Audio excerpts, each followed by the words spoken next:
चलो बताऊं, अब सुनो। देखो, system consist of 3 masses m1 m2 m3 connected by string passing over a pulley p। तो ये तो मुझे डायग्राम में दिख रहा है 3 मास है m1 m2 और m3, ठीक है। अब क्या दिया है, the mass m1 hangs freely and m2 and m3 are on rough horizontal table. m2 और m3 रफ हॉरिजॉन्टल टेबल पर रखे हुए हैं और m1 क्या है, m1 फ्रीली लटका हुआ है, ठीक है बच्चे। तो ये आपकी टेबल है जिसपे ये रखे हुए हैं, रफ है। Coefficient of friction is given as mu is given as mu alpha, है ना, म्यू की वैल्यू अल्फा दे अल्फा। रखी है, ठीक है। अब बोल रहा है the downward acceleration of mass m1 is, m1 कितनी डाउनवर्ड एक्सेलरेशन से नीचे जाएगा, ठीक है। चलो, मैंने मान लिया कि इसकी डाउनवर्ड एक्सेलरेशन a है, तो मुझे a की वैल्यू निकालनी है बेटा, ठीक है। अब मुझे बताओ, will there be any friction between the block m2 and m3 and the table, क्या इनके बीच में फ्रिक्शन फोर्स एक्ट करेगा? Yes sir. क्यों? ये रफ है ना, रफ है तो फ्रिक्शनल फोर्स एक्ट करेगा, दोनों पर ही करेगा, राइट। अब तीनों का मास क्या दे रखा है, m1 is equal to m2 is equal to m3 is equal to m। तो तीनों का मास जो है वो क्या है, m के बराबर है। इसको m लिख लो, इसको भी m लिख लो, इसको भी m लिख लो, ठीक। अब देखो, ये फ्रिक्शनल फोर्स किसके बराबर होगा बेटा, F will be is equal to mu into mg, mu mg। है ना। नॉर्मल रिएक्शन अपवर्ड mg के बराबर होगा तो म्यू टाइम्स mg हो जाएगा, ठीक है। तो इसको मैं क्या लिख सकता हूँ, अल्फा mg लिख दूँ, क्योंकि म्यू की वैल्यू अल्फा दे रखी है, यस। राइट। सिमिलरली इसको भी लिख दूँ अल्फा mg, मास दोनों बराबर है, यस, ठीक है। तो हॉरिजॉन्टली राइट साइड में जो लग रहे हैं फोर्सेस, यानी आई कैप डायरेक्शन में कौन कौन से फोर्सेस लग रहे हैं, F प्लस एफ, यानी alpha mg plus alpha mg, ठीक है। और लेफ्ट साइड में कौन सा फोर्स लगेगा, टेंशन इन द स्ट्रिंग, है ना। स्ट्रिंग में जो टेंशन है वो इसको लेफ्ट साइड में मूव कराएगा, ठीक है जी। अब M1 ब्लॉक पे आते हैं, M1 ब्लॉक पे क्या डाउनवर्ड फोर्स mg के बराबर लग रहा होगा, यस सर। और अपवर्ड फोर्स क्या लग रहा होगा, tension. Tension in the string, ठीक है। अब देखो, अब मैं इस पूरे इन दोनों ब्लॉक्स को अगर सिंगल सिस्टम मान लूँ, अलग अलग भी मान सकता था पर मैं सिंगल ही मान लेता हूँ ना, ताकि मैं एक ही कैलकुलेशन में निपटा दूँ सारे खेल को। इन दोनों ब्लॉक को सिंगल सिस्टम मानते हुए I will balance the horizontal forces, ठीक है। टेंशन की वैल्यू निकालने की कोशिश करता हूँ बेसिकली मैं। तो tension will be equal to alpha mg plus alpha mg, सही बात है, यस सर। यही होगा, यस सर। ठीक है। और उसके अलावा इधर से टेंशन की वैल्यू क्या आएगी बच्चे, tension is equals to mg। ma plus m। अच्छा सुनो, tension is equal to alpha mg plus alpha mg नहीं आएगा, ये तब आता जब ये रुका हुआ रहता। बट क्या ये रुका हुआ है कि एक्सेलरेट कर रहा है, ये बताओ, एक्सलरेट कर रहा है। तो कर रहा टेंशन है। विल बी, टेंशन को बड़ा होना पड़ेगा कि छोटा, इनसे टेंशन की वैल्यू बड़ी रहेगी, कम रहेगी भाई, टेंशन की वैल्यू फोर्स के सम से ज्यादा रहेगी तभी तो ये एक्सेलरेट करेगा। ये वाले ब्लॉक लेफ्ट साइड में एक्सेलरेट करेंगे और mg डाउनवर्ड करेगा उसकी वजह से, क्योंकि सेम स्ट्रिंग से जुड़े हुए हैं ना। तो अब देखो, अब देखो, तो इसका मतलब मुझे क्या करना पड़ेगा, टेंशन बड़ा है तो मैं क्या कर रहा हूँ, देखो अब तुम ध्यान से देखना क्या स्टेप लगा रहा हूँ, कि since these two blocks will be accelerating in the left side with acceleration a, और ये आपका जो जो हॉरिजॉन्टली लटका हुआ है जो ब्लॉक, ये एक्सेलरेशन ए से डाउनवर्ड एक्सेलरेट कर रहा है। क्यों कर रहे हैं सेम एक्सेलरेशन से, because they are connected by the same string, same string से जुड़े हुए, ठीक है। अब देखो, जितना इधर से रस्सी खींचेगी उतना ही तो नीचे आएगी ना, तो इसलिए मैं बोल सकता हूँ कि acceleration of this blocks m2 and m3 is equal to acceleration of the block m1, ठीक है। अब देखो, मैं m2 और m3 जो हमारे ब्लॉक्स हैं उनके लिए फोर्स बैलेंस का इक्वेशन लिख रहा हूँ। एफ नेट कितना आएगा, net force is equal to horizontal direction में टी माइनस टेंशन बड़ा है minus 2 into alpha, T minus 2 alpha mg, है ना। Alpha mg plus alpha mg तो राइट साइड में लग रहे हैं और टी लग रहा है लेफ्ट साइड में। इन दोनों का जो डिफरेंस होगा वही इन दोनों को, वही इन दोनों ब्लॉक्स को एक्सेलरेट कराएगा, है ना, दैट इज एफ नेट। अभी अब एफ नेट को लिख देता हूँ, mass of the system into acceleration. Mass of the system कितना है, m प्लस m यानी 2m, और एक्सेलरेशन a बोल दिया, एक्सेलरेशन a ही है, is equal to T minus 2 alpha mg, एक इक्वेशन ये हो गया मेरा, ठीक है। अब M1 ब्लॉक पर आ जाते हैं। यहाँ बताओ, यहाँ पर नेट फोर्स डाउनवर्ड डायरेक्शन में कि अपवर्ड में? डाउनवर्ड। डाउनवर्ड में, क्योंकि ब्लॉक आपका डाउनवर्ड एक्सेलरेट कर रहा है, ठीक है बच्चे। तो उस नेट फोर्स को मैं लिख सकता हूँ कितना, mg minus T. Yes mg sir. Minus T किसके बराबर होगा? This will be equal to ma। Mass into acceleration, ठीक है बच्चे। अब देखो इन दोनों इक्वेशन में टेंशन टी की वैल्यू कॉमन है, टी इधर है, टी इधर है, ठीक है। टी टी ही इधर है और टी इधर है, तो टी को मैं इक्वेट कर दूं दोनों में, ठीक है। तो लेफ्ट साइड की इक्वेशन से पहले टी की वैल्यू निकाल रहा हूँ इधर से टी की वैल्यू क्या आई, एम ए, इस साइड से M A minus M G, sorry M G minus M A, M G minus M A इधर से।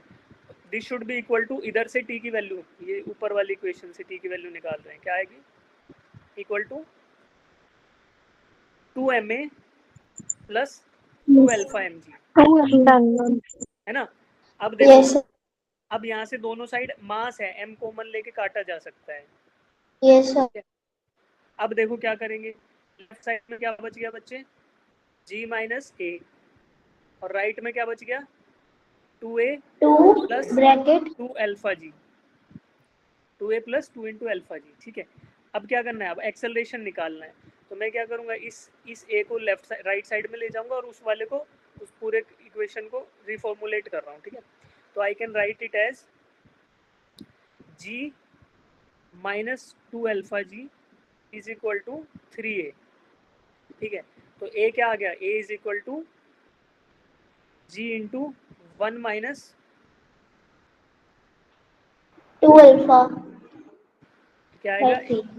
a is equal to g common ले लिया, 1 minus 2 alpha divided by by 3 3। 3। तो कौन सा ऑप्शन आ गया मेरा, ऑप्शन नंबर सी। क्या आंसर है, देखो g into 1 minus 2 alpha by 3। एक बार इसका सॉल्यूशन देखो, क्या समझ आया आपको? Yes sir. सर ये काजल ने पूछा था ये क्वेश्चन, हाँ। सर जब आप क्वेश्चन शुरू कराते हो ना, फर्स्ट मतलब पहले 2 स्टेप कर देते हो ना, तो समझ आ जाता है सारा क्वेश्चन। पर स्टार्टिंग कैसे करनी है ना, वो नहीं समझ आता। ज्यादा क्वेश्चन अटेम्प्ट करोगे तो आने लगेगा, बहुत सारे क्वेश्चन करोगे तो पैटर्न रिपीट होने लगेगा, आपको समझ आएगा फिर। Okay sir. हाँ, तो अभी हम क्वेश्चन अपना है ना, क्वेश्चन जो अटेम्प्ट कर रहे हो बढ़ा दो, नंबर ऑफ क्वेश्चन जो आप सॉल्व करते यस हो सर। वो इंक्रीज करते हैं, ठीक है बच्चे। तो ये हो गया मेरा, ठीक है। तो ये क्वेश्चन कराया आपको, और देखते हैं कुछ इम्पोर्टेंट क्वेश्चन हो तो। ये ग्रुप में पूछा था बच्चे ने, ठीक है। ओके, ये भी कर लो यार, चलो ये तो सेम ही हो गया। इसके अलावा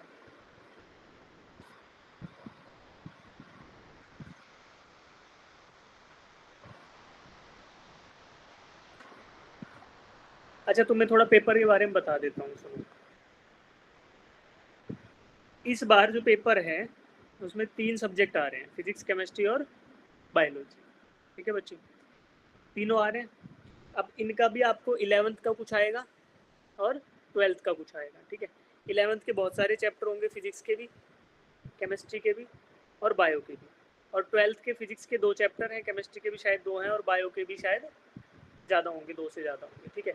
तो ये है आपका इस बार के एग्जाम का सिलेबस। अब मैं आपको फिजिक्स का बता देता हूँ भाई, सुनो। फिजिक्स में आपके कौन कौन से इंपॉर्टेंट चैप्टर है 12th के जो मैंने बताए थे? 12th के कौन कौन से चैप्टर है? Current electricity. करंट, इलेक्ट्रिसिटी, ठीक है। इसका बहुत बार हो चुका है, ठीक है। प्लस इलेक्ट्रोस्टैट्स, करंट, इलेक्ट्रिसिटी प्लस इलेक्ट्रोस्टैट से कितने नंबर का आएगा? 40%, 40%। ठीक है। यस। और बाकी 11th का जो सिलेबस है वो कितने नंबर का आ रहा है? 64। 60%, ठीक है। 60% ऑफ द सिलेबस 11th है और 40% आपका 12th, ठीक है। अब इसमें कौन कौन से चैप्टर थे? यूनिट एंड डायमेंशंस, ठीक। नीट के हिसाब से ये सबसे इंपॉर्टेंट चैप्टर है, बट जो कल एग्जाम आएगा ना उसमें प्रोपोर्शनेटली नहीं आ रहे हैं क्वेश्चन, है ना। ऐसा नहीं होगा कि नीट में तो बहुत सारे आते हैं, इन कल के में ऐसा नहीं होगा यूनिट एंड डायमेंशन के आपको आधे सवाल मिल रहे हैं, बाकी सबसे आधे नहीं, ऐसा नहीं है, इक्वल डिवीजन है चैप्टर्स में से, ठीक है। तो यूनिट एंड डायमेंशन जो मैंने क्वेश्चन आपको क्लास में कराए अभी रिवीजन के ड्यूरेशन में, अगर वही कर लोगे तो काफ़ी है ना। उनमें से जो क्लास में कराए उन्हीं को रिवाइज कर लो, आप नोट्स उठाओ, ठीक है, उसमें से रिवीजन कर लो, काफ़ी होगा यूनिट एंड डायमेंशन, ठीक है। फिर उसके बाद कौन सा चैप्टर आता है, motion in one dimension. Motion in one dimension में इंपॉर्टेंट चीज़ें क्या है, what are the important things in motion in one dimension, बताओ। M1D में क्या होता है बच्चे, डिस्प्लेसमेंट x, है ना। x को आप डिफरेंशिएट करो, dx/dt कर दोगे तो क्या आ जाएगा, वेलोसिटी। वेलोसिटी आ गया। आपने वेलोसिटी को भी dv/dt कर दिया तो क्या आ गया, एक्सेलरेशन। एक्सेलरेशन आ गया, ठीक है। तो अगर आपको x is given as a function of something, अगर मान लो आपको x गिवन हो, ऐसे क्वेश्चन हमने किए हैं क्लास में, अगर आपको x is given as some function of time, time ही दिया जाएगा ना, तभी तो हम डिफरेंशिएट करेंगे यार। तो मान लो x आपको सम फंक्शन ऑफ टाइम दे दिया, फॉर एग्जांपल दे दिया आपको कि 10t² + t, ठीक है। तो क्या आप फाइंड आउट कर सकते हो वेलोसिटी, वेलोसिटी dx/dt कैसे करोगे, 10t² + t का डिफरेंशिएशन करो, 20t 20 + 1। अब एक्सेलरेशन निकालना हो तो 20 आ जाएगा, मतलब दोबारा से 20 आ जाएगा। ये सारे क्वेश्चन हमने किए, है ना, ये सभी क्वेश्चन हमने क्लास में कर लिए, ठीक है। इसके पहला स्टेप आ गया कि भाई अगर आपको डिस्प्लेसमेंट पता है तो वेलोसिटी कैसे, एक्सेलरेशन कैसे, ये निकाल सकते हो, राइट। अच्छा, अगर आपको ग्राफिकल तरीके से यही करना हो तो सबसे पहले कौन सा ग्राफ बनेगा, डिस्प्लेसमेंट का ग्राफ बनेगा टाइम के साथ, ठीक है। अगर डिस्प्लेसमेंट के ग्राफ में तीन चीजें मैंने आपको बताई थी, पहली क्या कि स्ट्रेट लाइन दिखाई दे, तो इसका मतलब क्या है, डिस्प्लेसमेंट टाइम ग्राफ पर अगर आपको स्ट्रेट दिखाई दे तो what does it mean, velocity constant. एक बार है ना वीडियो ऑफ कर रहा हूँ बेटा थोड़ी देर के लिए, शायद मेरे को लग रहा है कि टैब का वीडियो पॉज हो रहा है, राइट। तो अगर आपको स्ट्रेट लाइन मिले तो slope on displacement time graph क्या रिप्रेजेंट करता है बच्चे, कांस्टेंट वेलोसिटी। कांस्टेंट वेलोसिटी, है ना। कांस्टेंट वेलोसिटी का मतलब क्या है आपका, यूनिफॉर्म मोशन की non uniform motion, uniform motion. Uniform motion, uniform motion, और एक चीज होती है यूनिफॉर्मली एक्सेलरेटेड मोशन। क्या आपको दोनों में डिफरेंस पता है, यस सर। देखो यूनिफॉर्म मोशन का मतलब है कि वेलोसिटी इज कांस्टेंट, और यूनिफॉर्मली एक्सेलरेटेड मोशन का मतलब है एक्सेलरेशन इज कांस्टेंट, ठीक है। चलो अभी बताऊंगा, अभी M2D में आपको एक बार प्रोजेक्टाइल के बारे में थोड़ा बताऊंगा, सब लोग ना ध्यान से सुनते रहो, आपको ना बेसिक रिवीजन यही करा दूंगा मैं इसी जगह में जो आपको रिक्वायर्ड है, ठीक है। और बाकी चीज़ें फिर जो क्वेश्चन हमने रिवीजन किए हैं क्लासेस में PYQs के थ्रू जो हमने रिवीजन किया है उनको आप एक बार देख लो, आपको चाहे तो मैं शॉर्ट नोट्स सभी के शेयर एक बार कर देता हूँ ताकि आप उनको भी पढ़ सकते हो, अगर एक रीडिंग उनकी करनी है, हाँ। सभी चैप्टर के एक बार टिक मार के टॉपिक टिक मार के कर दूं शेयर, यस सर। ठीक है। वैसे तो आपको रिवीजन सफिशिएंट हो गया, बट फिर भी मैं एक बार सबको इकट्ठा करके जो कल के एग्जाम में if you want to go through them तो जा सकते हो, ठीक है। बाकी उन पे रिलाई मत करना, उतना टाइम बचा नहीं है आपके पास, अभी रिलाई करो जो मैं आपको बता रहा हूँ, ठीक है। चलो, तो एक्सटी ग्राफ सबसे पहला ग्राफ बनता है, इस पे स्लोप क्या रिप्रेजेंट करता है बच्चे, वेलोसिटी। अगर वेलोसिटी कांस्टेंट है उसका मतलब क्या है कि लाइन आएगी स्ट्रेट, स्ट्रेट। स्ट्रेट लाइन का मतलब क्या है, यूनिफॉर्म की नॉन यूनिफॉर्म, यूनिफॉर्म। ठीक है। उसके अलावा अगर ऐसे होगा तो क्या होगा, वेलोसिटी बढ़ रही है कि घट रही है, मतलब घट रही है। डिक्रीजिंग वेलोसिटी, है ना, तो रिटार्डिंग मोशन हो गया। अच्छा, अगर ऐसा होगा तो टाइम के साथ वेलोसिटी बढ़ रही है, तो it is uniform, it is accelerating motion, ठीक है जी, ये आ गया। दूसरा ग्राफ क्या हो सकता है, वीटी ग्राफ, वेलोसिटी का टाइम के साथ ग्राफ। तो वीटी ग्राफ पे दो चीजें आएंगी, एक तो स्लोप ऑन वीटी ग्राफ क्या रिप्रेजेंट करता है, एक्सेलरेशन। एक्सेलरेशन को, और area under the curve on VT graph क्या रिप्रेजेंट करता है, डिस्प्लेसमेंट। डिस्प्लेसमेंट को, है ना। तो एरिया अंडर द ग्राफ क्या रिप्रेजेंट करेगा, डिस्प्लेसमेंट को, और स्लोप क्या रिप्रेजेंट करेगा, एक्सेलरेशन, वीटी ग्राफ पे ये होगा, ओके, ठीक है। यहाँ भी अगर आपको इंक्रीजिंग दिख रहा है, मान लो अगर वेलोसिटी इंक्रीजिंग दिख रही है ऐसे, तो क्या होगा, एक्सेलरेशन इज इंक्रीजिंग, ठीक है। अगर ऐसे दिख रहा है वेलोसिटी का रेट तो एक्सेलरेशन इज डिक्रीजिंग, तो स्ट्रेट लाइन है इसका मतलब एक्सेलरेशन इज कांस्टेंट, ठीक है। तो अब हमारा जो सिलेबस है उसमें कांस्टेंट एक्सेलरेशन का ही है सारा खेल, है ना, एक्सेलरेशन कांस्टेंट का ही है। तो अब थर्ड ग्राफ आएगा AT, एक्सेलरेशन टाइम ग्राफ, तो ये आपको मोस्टली ऐसा दिखाई देगा, स्ट्रेट लाइन, ठीक है। इस पे आप क्या ज़्यादा से ज़्यादा ये निकाल सकते हो चेंज इन वेलोसिटी, जो कि आपको एरिया अंडर द कर्व से मिलेगा, ठीक है। Area under the curve on AT graph is delta V। ये चीज़ें आपको क्लियर हो गई। चलिए M1D में यही होगा, M1D में ज़्यादा एक एवरेज वेलोसिटी का क्वेश्चन आपको कराया था, है ना, total time upon total distance upon total time, तो वो आपको ठीक है। अच्छा चलिए, उसके बाद M1D हो गया, M2D motion in two dimension.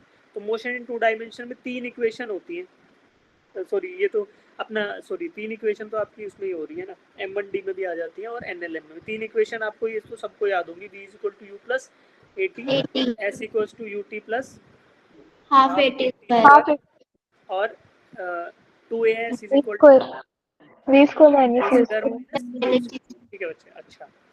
अच्छा देखो, जब ये इक्वेशन आप यूज कर रहे हो तो मैं आपको ना एक बहुत बेसिक चीज बता देता हूँ। जब इन इक्वेशंस की बात कर रहे हैं, आप इनको यूज करते टाइम ना एक अजम्पशन मान लो कि वर्टिकली अपवर्ड जो भी चीजें होंगी उनको पॉजिटिव मान लो, और जो भी वर्टिकली डाउनवर्ड हो रहा है उसको नेगेटिव मान लो।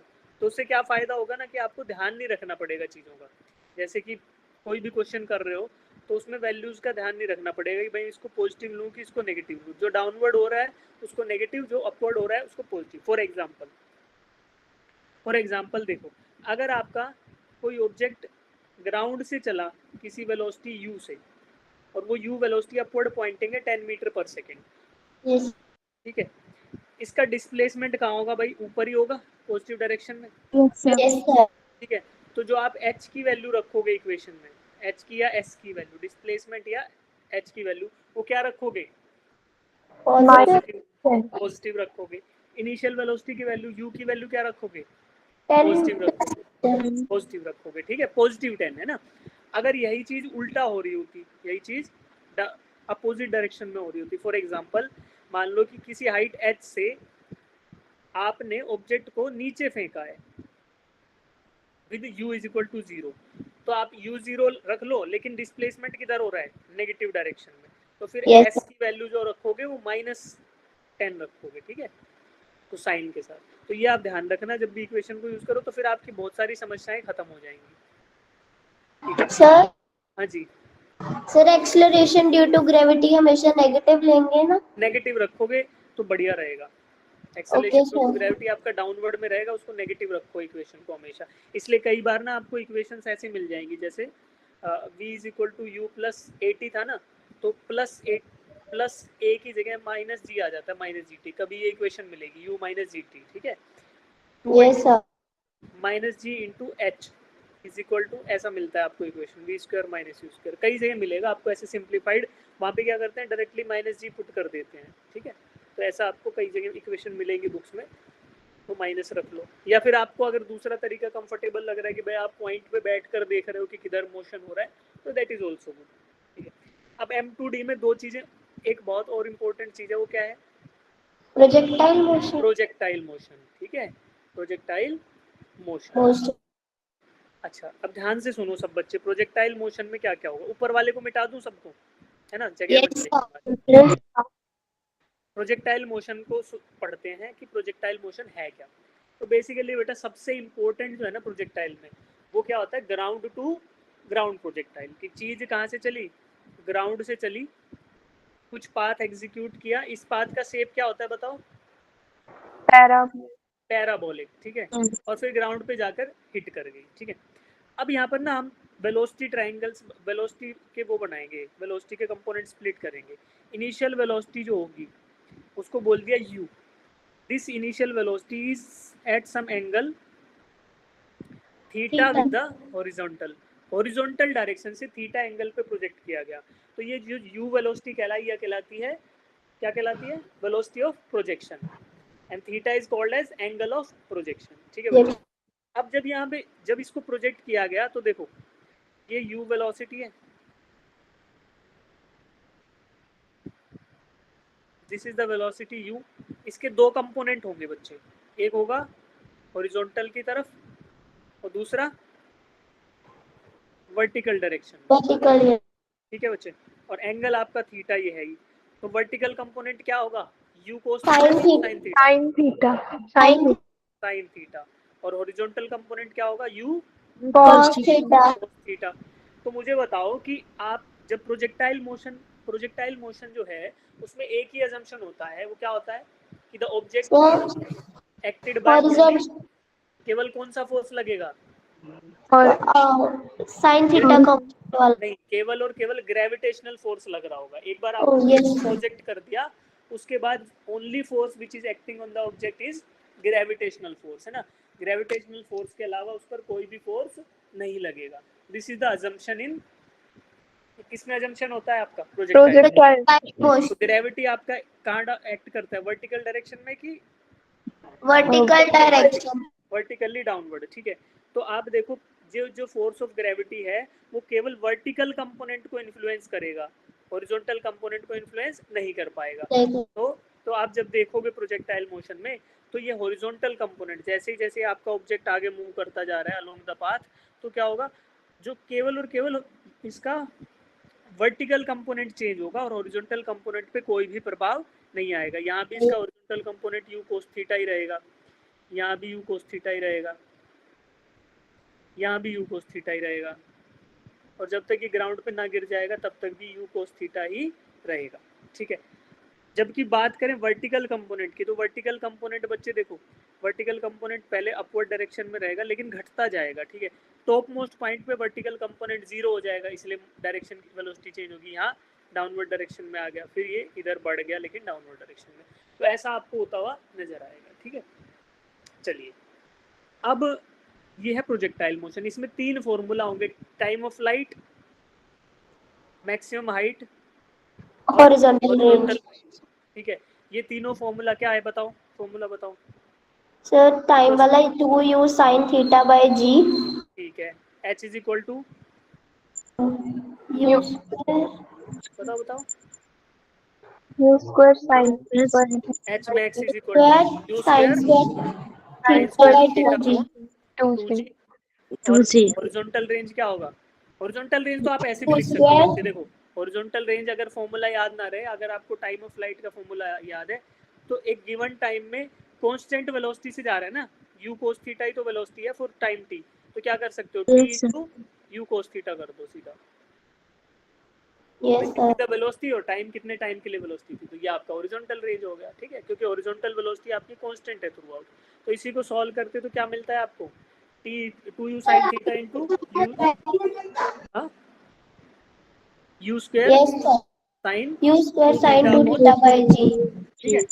तो ये आपको 3 फॉर्मूलाज हैं, इनके बेसिस पे आप क्वेश्चंस कर सकते हो। तो ये आपका हो गया प्रोजेक्टाइल मोशन। ठीक है जी, इंपॉर्टेंट है, कर लेना, जो इंपॉर्टेंट है मैं वही करा रहा हूँ आपको, है ना, नीट के प्रोस्पेक्टिव से भी, कल के एग्जाम के प्रोस्पेक्टिव से भी। अब आपको फाइनल रिवीजन के लिए बता रहा हूँ मैं, ये जो चीज़ें हैं ध्यान से सुन लो, कुछ बच जाए तो अपने हिसाब से कर लेना। ठीक है, ओके। यूनिट एंड डायमेंशंस में क्या क्या इंपॉर्टेंट होता है, what is important in unit dimension. मैंने आपको बहुत सारे क्वेश्चन कराए थे, देखो यूनिट एंड डायमेंशन के, मैं अगर आपको दिखाऊं एक दो क्वेश्चन, तो हमारा यूनिट एंड डायमेंशन का आ गया bye motion in straight line, ये रहा। तो स्टार्टिंग में हमने क्वेश्चन किए थे रिलेटिव एरर के, याद है, yes percentage sir। Error, percentage error calculations, ये देखो कहाँ गया? ये सब, ये yes क्वेश्चन, sir। ऐसे क्वेश्चन आपने किए हैं क्लास में। ठीक है, ये क्वेश्चन एक बार करके बताओ मुझे।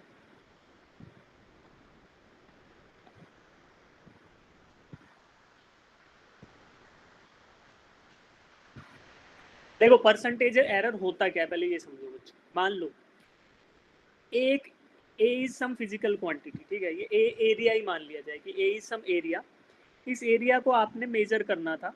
ठीक है, और मेजरमेंट करते टाइम एरर आ गया डेल्टा ए के बराबर। ठीक है, delta A is the error in the measurement of area, और A is the true value of area. तो रिलेटिव एरर क्या आएगा, error divided by true value.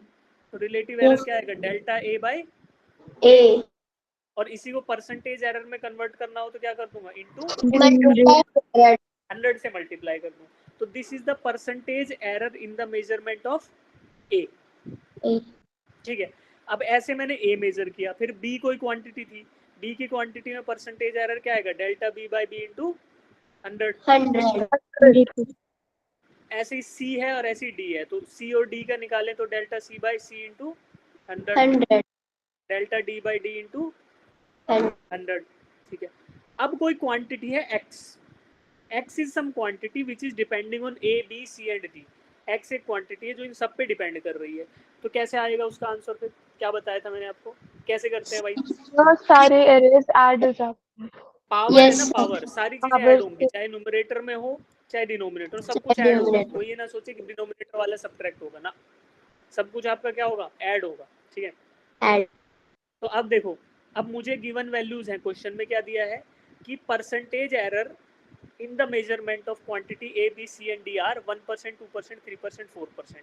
तो क्या इसका मतलब ये है कि delta A by A into 100 की वैल्यू आपको दे रखी है 1, yes sir, delta B by B की वैल्यू बताओ क्या दे रखी है क्वेश्चन में, 2%, डेल्टा C by C की वैल्यू क्या दे रखी है, 3%, डेल्टा D by D 4%। 4%, अब देखो, अब मुझे x की वैल्यू कैलकुलेट करनी है बेस्ड अपॉन दीज वैल्यूज। ठीक है, a b और c और d के अंदर कुछ एरर्स हैं, तो इन एररफुल डेटा को यूज करके अगर मैं x को कैलकुलेट करूंगा तो स्वाभाविक सी बात है कि x की कैलकुलेटेड वैल्यू में भी डिफरेंस आएगा, कुछ एरर आएगी, तो वो परसेंटेज एरर क्या रहेगी, देखो क्या रहेगी बच्चों, हम जब कैलकुलेट करते हैं तो a पे किस डिग्री पर डिपेंड कर रहा है, a x स्क्वायर पर, है ना, 2 वैल्यू पे, a के स्क्वायर पे डिपेंड कर रहा है x, तो क्या बोलूंगा, 2 into percentage error in measurement of A, percentage error in measurement of A क्या है 1%, फिर प्लस बी की पावर कितनी है 1/2,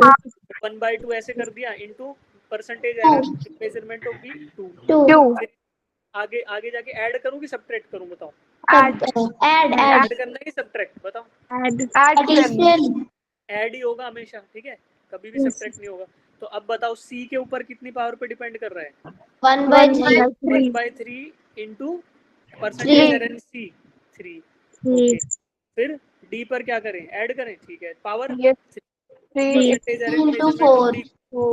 अब इसको कैलकुलेट अगर मैं करूंगा कितना आएगा, 16%, प्लस 1 प्लस 1 प्लस 12 कितना आ रहा है, 16%। ऐसे आप एरर निकाल सकते हो। ठीक है, तो ये आपका इंपॉर्टेंट कंसेप्ट रहता है। उसके अलावा हमने जो करे थे वो क्या कर रहा था, लिस्ट काउंट वगैरह, ये तो आप कर लोगे, कोई दिक्कत नहीं है, बहुत इजी है। उसके अलावा एक इसमें रहता है, हाँ, डायमेंशनल फॉर्मूलाज, है ना।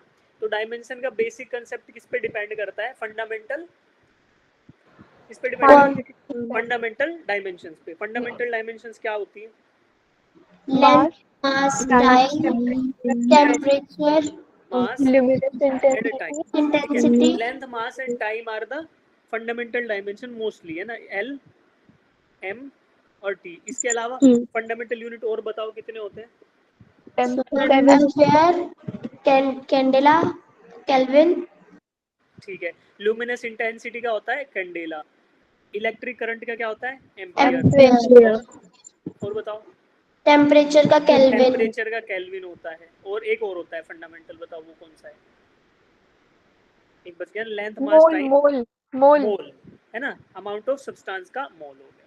इसके अलावा दो होते हैं आपके सप्लीमेंट्री यूनिट्स, वो कौन कौन से होते हैं, sir, radian, नहीं, रेडियन एंड स्टेरेडियन, yes है sir, ना, एंगल और सॉलिड एंगल का। तो ये आपको याद होना चाहिए कि भाई अपने फंडामेंटल क्वांटिटीज हैं। ठीक है, फिर इन्हीं के पावर्स में हम क्या निकालते हैं, डिराइव्ड यूनिट्स। जैसे मान लो मुझे अगर डिराइव्ड यूनिट निकालना है किसका, फोर्स का, फोर्स क्या होता है, मास इंटू एक्सेलरेशन। acceleration, तो फोर्स का अगर मुझे डायमेंशनल फॉर्मूला निकालना है तो क्या करूंगा, मास की पावर 1, एक्सेलरेशन का डायमेंशनल फॉर्मूला क्या होता है, एल, LT -2, तो फोर्स का क्या होगा मेरा, M L T. MLT minus, So these other derived quantities depends upon the fundamental quantities। ठीक है बच्चे, चलिए, ओके ओके ओके ओके, ठीक है, तो आप ये सब कर पाओगे, ठीक है जी।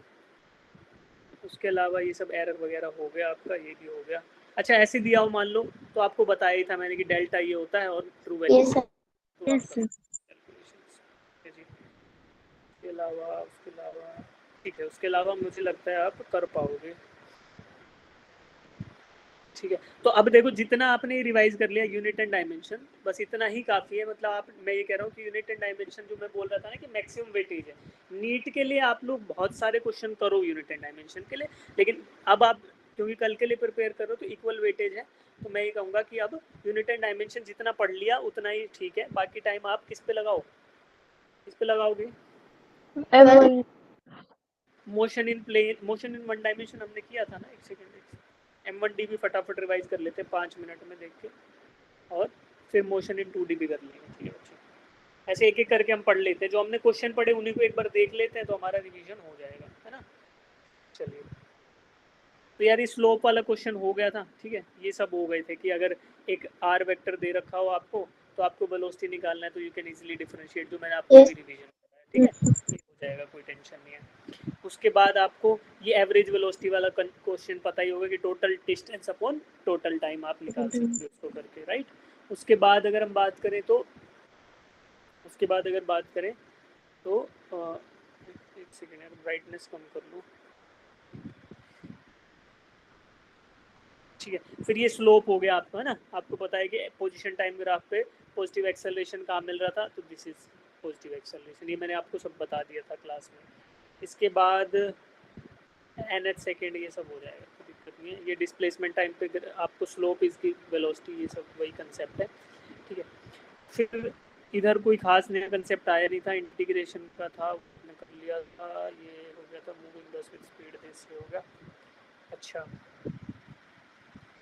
पार्टिकल एक्सेलरेशन ये सब हो गए थे, कुछ दिक्कत आएगी नहीं। अच्छा, अगर डायरेक्शन की बात हो किसी क्वेश्चन में तो आप कैसे, ये सबसे पहले ये ड्रॉ करना, मैंने आपको बताया था कि मैप ड्रॉ कर लो east west north south direction के लिए, और फिर उसको सॉल्व कर लो। Change in velocity, change in direction पता हो करना हो, डायरेक्शन ऑफ फोर्स निकालना हो, तो we can easily draw and calculate the vectors. ठीक है बच्चे? Yes, sir. ठीक है, उसके अलावा अगर आपने क्वेश्चन करे हैं तो मैं आपको डाउट्स भी क्लियर कर सकता हूँ, तो आपको अगर कोई क्वेश्चन लगे कि सर ये है तो मैं करा दूँगा।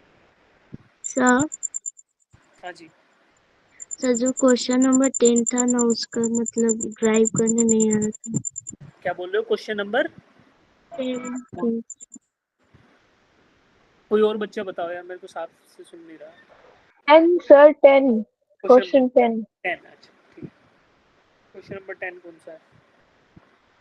ये रहा। अच्छा, particle moving x acceleration is the particle velocity in the time interval 0 to instant with the particle velocity. ठीक है, इसको ना मैं डाउट ग्रुप में भेज दूंगा इसका सॉल्यूशन, वहाँ आप देखना बच्चे आराम से, अभी इसको नहीं करते। ठीक है, ये लेंथी क्वेश्चन है बहुत, इसका बेनिफिट नहीं होगा आज हमारी क्लास में। ठीक है, मैं करा दूंगा इसको, बट इसका फ़ायदा नहीं होगा करने का आपको।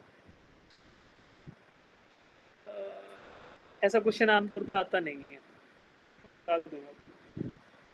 अभी सुनो, पोजीशन टाइम हो गया, ये हो गया, सब हो गया आपका। ये क्वेश्चन आपने कर लिए थे।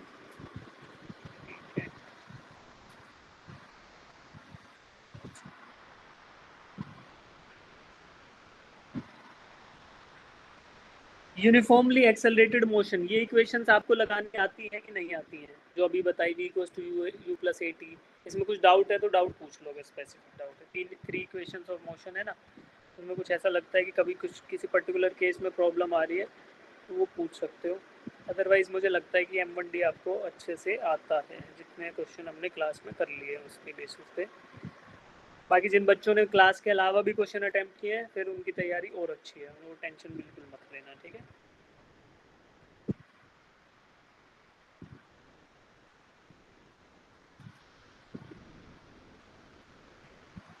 सर पुल्ले के क्वेश्चन करवा दो। किसका? पुली का? Yes sir. वो NLM में करेंगे, अभी कराऊंगा बच्चे, टेंशन मत लो। Okay sir. ये M1D को कर देते बंद, M2D में देखते हैं मोशन इन ए प्लेन में। तो प्रोजेक्टाइल के हमने कुछ हम रिलेटिव वेलोसिटी के क्वेश्चन भी हमने किए थे। ठीक है, रिलेटिव वेलोसिटी के। तो यार तुम एक काम करो, ठीक है,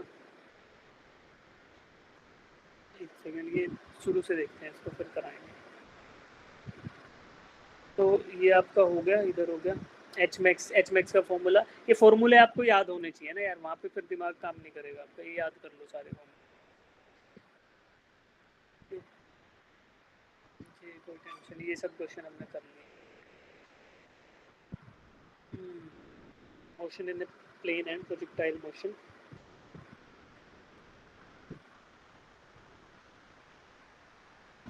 ठीक है, इसमें कुछ ऐसा है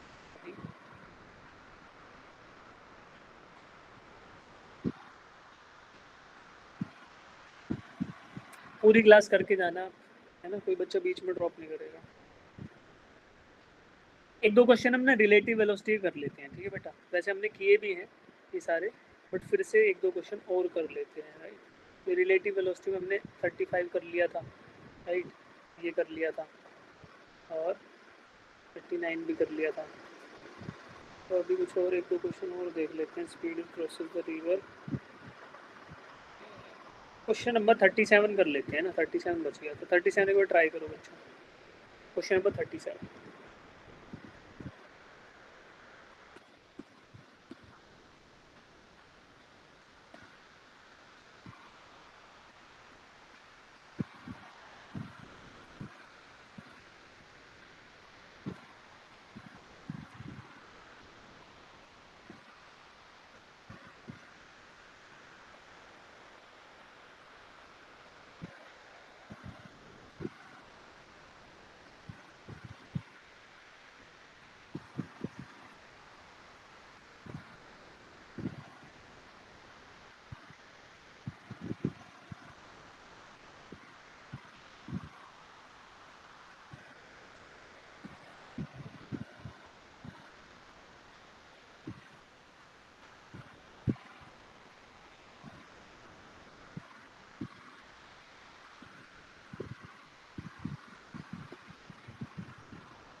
ऑप्शन सी। ऑप्शन सी आया आपका। Yes. The speed of a boat is 5 km per hour in still water. It crosses a river of width 1 km along the shortest possible path in 15 minutes. The velocity of the river water is, ठीक है। तो still water में आपकी दे दी आपको speed of boat, और shortest path कौन सा होगा। देखो रिवर को क्रॉस करने के दो तरीके होते हैं बच्चा। शॉर्टेस्ट पाथ का मतलब है कि एक जगह से दूसरे में सीधा पहुंच जाए, कम से कम दूरी, है ना, परपेंडिकुलर चल के। एक होगा पाथ ऑफ शॉर्टेस्ट टाइम, कम से कम टाइम में जाने के लिए, तो उसमें कुछ ऐसा पाथ आएगा, है ना, तो कुछ ड्रिफ्ट आपको मिलेगा। बट यहाँ पे क्या हो रहा है, it is crossing the river in the shortest possible path, right, shortest possible path में कवर कर, ठीक है। तो अब हमें क्या निकालना है, the velocity of river water, हमें ये कैलकुलेट करना है, ठीक है। चलिए इसका डायग्राम होगा यही सब। तो वेलोसिटी बोट जो रहेगी, वेलोसिटी ऑफ बोट जो है वो क्या रहेगी, ये आपकी स्टिल वाटर में, velocity of boat in still water. अब आपको शॉर्टेस्ट पाथ पे क्रॉस करने के लिए, मान लो अगर मैं शॉर्टेस्ट पाथ पे क्रॉस करा रहा हूँ, इधर देखो, तो क्या होगा कि अगर मैं मान लो बोट को परपेंडिकुलरली चलाऊंगा, तो क्या होने वाला है बच्चे, बोट आपकी due to the flow of water क्या करेगी, ऐसे ड्रिफ्ट कर जाएगी। पानी पे Yes, अपना फोर्स लगा रहता हुआ पानी, तो सीधी ना जाके कैसे जाएगी, इस पाथ पे चली जाएगी। अगर मैं परपेंडिकुलरली बोट को ऐसे चला रहा हूँ, बोट का मुंह इस तरफ है, अगर मैं ऐसे चला रहा हूँ, तो वो ऐसे चलते चलते थोड़ा थोड़ा राइट साइड में ड्रिफ्ट करने लगेगी, तो उसका पाथ ये होगा। अगर उसे इस ब्लू कलर के पाथ पे चलना है, तो कुछ एंगल ऑफ अटैक लेके चलना पड़ेगा, मतलब उसे कुछ इस तरफ ऐसे चलना पड़ेगा, राइट, ताकि वो शॉर्टेस्ट पाथ पे जाती रहे। मतलब पानी उसे ड्रिफ्ट भी करा रहा है, लेकिन फिर भी वो इस पाथ के ऊपर जा रही है, तो बोट को कुछ तिरछा होके चलना पड़ेगा, राइट। अब देखो इसमें तीन वेलोसिटीज हैं, कहाँ गया ये रहा। एक तो actual velocity of boat, actual velocity of boat with respect to ground. Ground पे क्यों बच्चे, अगर मैं यहाँ पे ऑब्जर्वर को बैठा के देख रहा हूँ ना, वही ऑब्जर्वर देख पा रहा है इसको कि यहाँ पे बोट ने सीधे सीधे रास्ते पे पाथ क्रॉस कर लिया है ना। तो this is the velocity of boat with respect to ground, right. एक है velocity of river water with respect to ground. Observer को ये दिख रहा है कि रिवर का पानी वीआर से चल रहा है राइट साइड में, ठीक है। तो अब आपको निकालनी क्या निकालनी है, जो velocity of boat with respect to river है, velocity of boat with respect to river, इस वेलोसिटी से ये बोट किसी एंगल थीटा पर जब तैरेगी, इस तरफ जाएगी, तब ये जाकर एक्चुअली इस पाथ पर रिवर को क्रॉस करेगी। तो बोट का मोशन तो आपको ब्लू कलर के पाथ पे मिल रहा है, बट उसको ट्रैवल, उसको है ना किसी एंगल थीटा पर स्विम करना पड़ेगा, थीटा पर बोट को आगे बढ़ना पड़ेगा, ठीक है। तो उसको जो velocity with respect to river water आएगी that will be this VBR, और ये VBR ही आपको क्वेश्चन में गिवन है, ठीक है। तो velocity of boat in still water is called as VBR, कि रुके हुए पानी में वेलोसिटी कितनी वेलोसिटी से बोट रो कर सकती है। तो आपको ये ट्राइंगल मिल गया।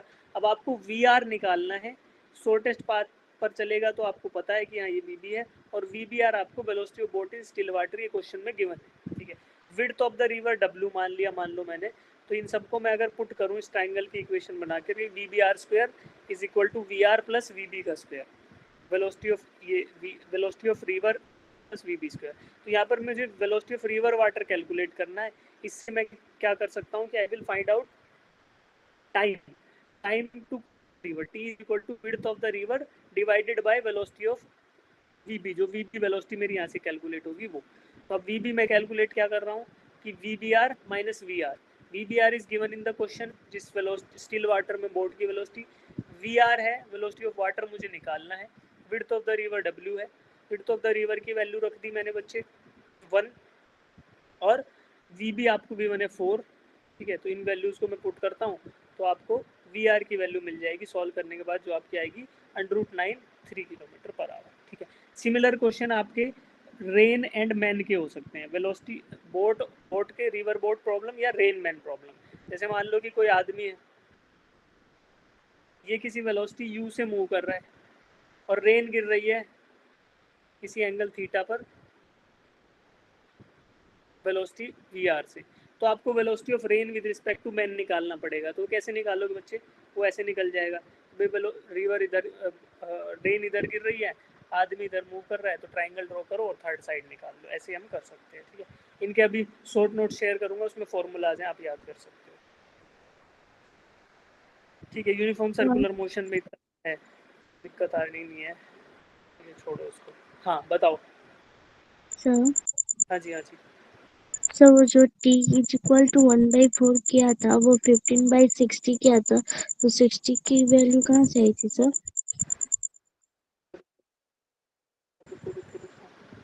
इस क्वेश्चन में बच्चे यस सर, जो अभी क्वेश्चन कराया उसमें ना, यस सर।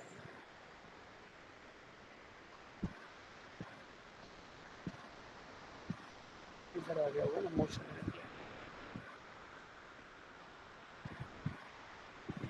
कौन सा किया था बच्चे रूट, इसमें कौन सी वैल्यू कहाँ से आई, sir T is equal to 1/4।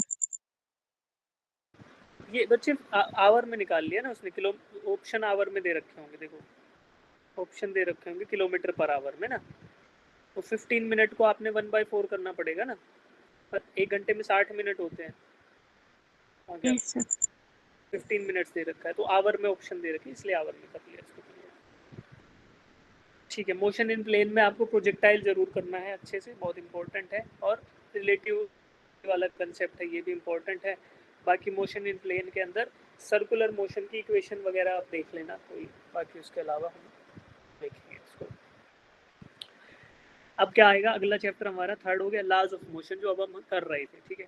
तो लॉज ऑफ मोशन काफ़ी बड़ा यूनिट है, इसमें बहुत सारा है, ठीक है। तो स्टार्ट होता है हमारे इक्वेशंस ऑफ मोशन से, इक्वेशन ऑफ मोशन जिससे हमने क्वेश्चन किए भी हैं यहाँ पे क्लास में। उसके बाद आता है मोमेंटम कंजर्वेशन। मोमेंटम कंजर्वेशन के बच्चे मैंने बहुत सारे क्वेश्चन कराए हैं आपको क्लास में, जैसे ये वाला क्वेश्चन था कि एक पार्टिकल 3 टुकड़ों में टूट गया तो आप वेलोसिटी ऑफ थर्ड पार्टिकल बता दो। ऐसा ही क्वेश्चन एक बच्चे ने आज डाउट ग्रुप में पूछा था, ठीक है। तो वो भी आपका ये मोमेंटम कंजर्वेशन है। तो momentum conservation before collision should be equated to after collision, कुछ इस तरह के क्वेश्चन भी हमने किए हैं, देखो ये वाला क्वेश्चन, ये याद है, भूल गए, 2 बार करा चुका मैं, याद है सर। याद है, ठीक है। तो इस तरीके के क्वेश्चन आपको आ सकते हैं, ठीक है। डॉट प्रोडक्ट और क्रॉस प्रोडक्ट करना आता है वेक्टर का? यस सर आता है। आता है, ठीक है। अगर 2 वेक्टर्स को ऐड करना पड़े तो कैसे ऐड करते हैं? a प्लस बी का रिजल्टेंट निकालना हो तो कैसे निकलता है? अंडर रूट फॉर्मूला क्या है vector a plus vector b का? फॉर्मूला क्या है इसका? फॉर्मूला क्या है अगर मैं मैग्नीट्यूड निकालना चाहूँ? मान लो if I need to find out r की वैल्यू, मैं कैसे निकलता है बताओ? Sir a square plus b square under root में plus 2ab cos a theta square 2a cos theta. cos theta, ठीक है। या तो आप ऐसे लिख सकते हो, या फिर फॉर्मूला निकालना है पड़े तो ऐसे कंपोनेंट दे रखे हो तो ऐसे निकाल सकते हो, ठीक है। अगर मान लो आपको ऐसे दे रखा हो vector a is given as X I cap plus Y J cap plus Z K cap, ठीक है, ऐसे दे रखा है। b दे रखा है vector 1 I cap plus 2 J cap plus 3 K cap. अब r निकालना है, r is equal to vector r is equal to a vector plus b vector. ये क्या होगा बच्चे? x प्लस 1 आई कैप, ऐसे लिख सकता हूँ ना, y yes sir yes cap, x x component add कर दो, y y कर दो और z z कर दो, z प्लस 3 के कैप। तो ऐसे मैं कर सकता हूँ, ठीक है। चलो, तो यहाँ से वेक्टर, फिर उसके बाद वेक्टर का डॉट प्रोडक्ट। तो डॉट प्रोडक्ट करते हैं तो क्या करते हैं? x कंपोनेंट को x कंपोनेंट से मल्टीप्लाई कर दो, ठीक है।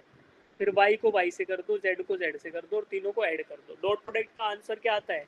It's a scalar quantity, it is a scalar quantity. Yes cross product को क्या बोलते हैं? Vector product.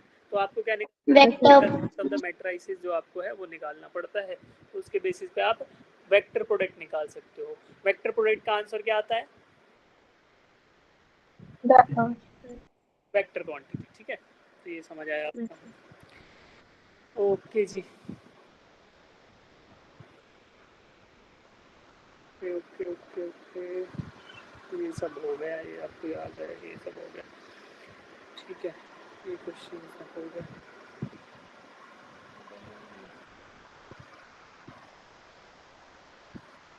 क्वेश्चन नंबर 13 ये क्लास में किया था, समझ आया था तुम्हें ये? Yes sir. सर बस इसमें ये चीज नहीं समझ आई कि जैसे हमने mg का लिया तो उसका mg साइन थीटा आया, बट अगर हमने ma का लिया तो उसका कॉस कंपोनेंट कैसे आया वो ठीक उस डायरेक्शन में? सुनो सुनो, इसको बड़ा ड्रॉ कर लेते हैं। मैंने उस दिन भी देखो मैग्नीफायर लगाए हुए थे, बट यहाँ पे स्पेस नहीं था, कोई नहीं, इसको बड़ा ड्रॉ करते हैं, ठीक है। देखो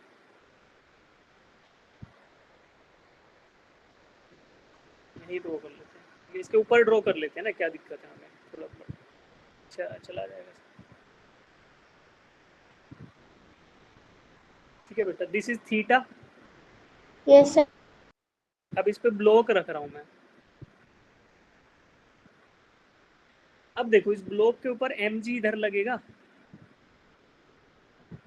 और यस एम सर ए किस साइड लगेगा? एम ए ऐसे बैकवर्ड लगेगा, क्योंकि आप वेज को आप सामने पुश कर रहे हो तो आपके ऊपर जो इनर्शिया फोर्स आएगा वो बैकवर्ड आएगा, ठीक है। तो अब देखो आपने एक्सेलरेट कराया वेज को ए से, तो आपका इधर बैकवर्ड फोर्स जो आएगा that will be equals to M A, जो ब्लॉक पर लगेगा पीछे की तरफ, ठीक है। अब क्या करना है? अब आप बोल रहे हो कि सर वो कोस थीटा क्यों आया और ये साइन थीटा क्यों आया? देखो बच्चे, एक डायरेक्शन परपेंडिकुलर टू इसके, मैं ये ड्रॉ कर लेता हूँ, this is the direction. Yes अब आप ये देखो बच्चे कि ये थीटा जो है, थीटा थीटा ये प्लेन बना रहा है हॉरिजॉन्टल के साथ, थीटा सर। ये इंक्लाइंड प्लेन की ये वाली डायरेक्शन हॉरिजॉन्टल के साथ जो एंगल बना रही है वही थीटा है ना। तो अब देखो यस ऊपर सर। आइडेंटिफाई करके थीटा को मैं एक डायरेक्शन ये भी ड्रॉ कर लेता हूँ, ठीक है। अब देखो, अब ये प्लेन जो है हॉरिजॉन्टल के साथ क्या एंगल बना रहा है, वही एंगल इधर भी तो ये है, ये थीटा कोरेस्पोंडिंग एंगल। देखो अगर मैं इस थीटा यस को नीचे वाले सर। थीटा का तो ऊपर वाला थीटा भी कम होगा, तो वो हो गया थीटा, ठीक है। अब बताओ मुझे ये वाला एंगल क्या है? 90 डिग्री। 90 डिग्री। तो अब जो बच गया वो कितना बचेगा? थीटा बचेगा कि 90 माइनस थीटा बचेगा? 90 90 minus minus theta. 90 minus theta बचेगा ना। क्यों? क्योंकि 180 टोटल होता है, 180 में से 90 गया तो 90, 90 में से थीटा गया तो 90 माइनस थीटा, तो दिस इज 90 माइनस थीटा।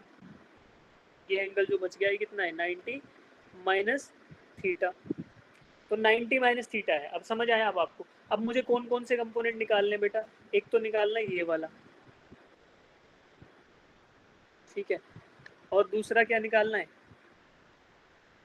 देखो इसमें दो होंगे, एक ये ऐसा हो गया, ठीक है, ये ट्राइंगल बन गया, और इधर क्या होगा? इधर एक कंपोनेंट ये और दूसरा परपेंडिकुलर टू द प्लेन, ठीक है।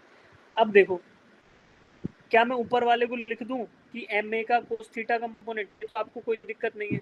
यस सर, यस सर, नीचे नो वाले को मैं लिख दूं कि एम ए का cos of 90 minus theta component, sine theta, F S का लिख दूं ना, cos of 90 minus theta, yes sir, तो ये किसके बराबर आएगा? एम जी साइन थीटा के, साइन थीटा।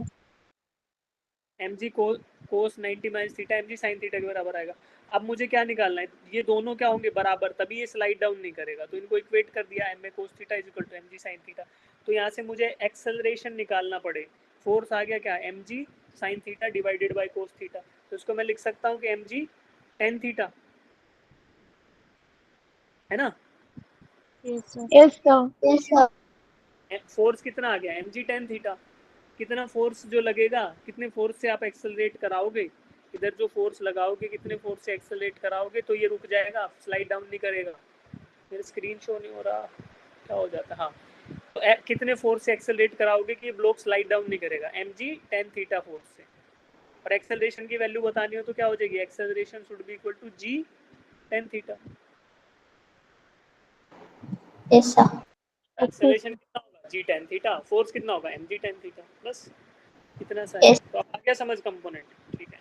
यस सर, चलिए, उसके अलावा ये रिबाउंड वाले क्वेश्चन आपने कर लिए, हो गया हो गया हो गया। और क्या करें? रॉकेट प्रोपल्शन, ठीक है, इसका हो गया। ये मोमेंटम कंजर्वेशन है, कुछ नहीं। ओके जी, इसके बाद पुली कराना है आपको ना, पुली का ये क्वेश्चन हो गया था कल, समझ आया था ये? Two bodies of mass free लुका हुआ है, हाँ ये क्वेश्चन नंबर 29।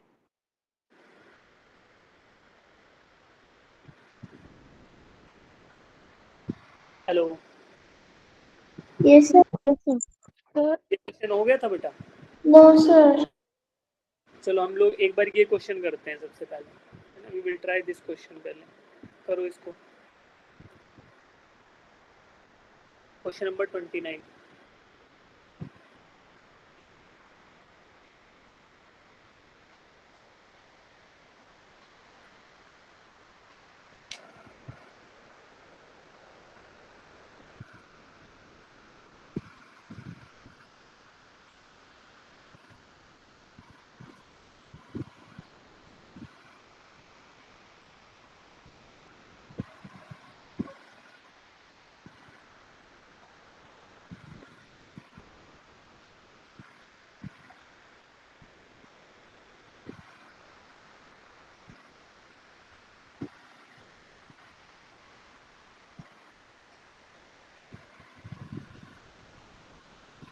अगर मुझे एक्सेलरेशन ऑफ द सिस्टम निकालना है, कैसे निकालूंगा बेटा? देखो, सर, पहले फोर्स ड्रॉ कर लूं, पहले फोर्स ड्रॉ कर लूं तो नेट फोर्स पता चल जाएगा। यस, 6 kg पे कितना फोर्स लगेगा डाउनवर्ड? 16 के बराबर 6 इंटू जी, एम इंटू जी होता है ना, तो मास 6 हो गया, जी आपका जी है एज इट इज, तो 6 जी के बराबर फोर्स लगेगा डाउनवर्ड, यस ठीक है। 4 kg पे कितना फोर्स लगेगा बच्चे? 4G 4 जी के 4G बराबर, ठीक है। 4 जी एंड 6 जी। इन अब नेट फोर्स कितना लग रहा है आपका? बोलेगा एफ नेट बोले तो नेट डाउनवर्ड फोर्स कितना लग रहा है? 6 जी माइनस 4 जी। अगर, अरे बच्चे ये बात करें, देखो, जो कुछ फोर्स होगा जो इसको नीचे एक्सेलरेट कराएगा ना, there will be some force जिसकी वजह से एक्सेलरेशन आएगा ना। एक 6 kg डाउनवर्ड आएगा और 4 kg अपवर्ड जाएगा एक्सेलरेशन ए से, तो वो एक्सेलरेशन के लिए कौन सा फोर्स रिस्पॉन्सिबल होगा? Net force in vertical direction क्या है? 6g नीचे था और 4g दूसरी साइड, ऊपर था, है ना? ऊपर नेट फोर्स कितना आ गया? 6g minus 4g, 2G 2G, है ना, 2g। ये 2g फोर्स कितने मास को एक्सेलरेट करा रहा है? 4 प्लस 10g को प्लस 6, 4 प्लस 6 को एक्सेलरेशन ए से एक्सेलरेट करा रहा है, तो यहाँ से एक्सेलरेशन क्या आ जाएगा आपका 2g बाई 10, तो g by 5, acceleration will be equals to g by 5। समझ आया कि नहीं आया? नहीं आया तो बता दे। आ गया सर। भाई नहीं आया तो सुन समझ लो इसको दोबारा से। कितने बच्चों को जेन्युइनली बताओ नहीं आया इसमें, फिर इसका एक और केस पूछूंगा आपसे कुछ चेंज करके इसमें।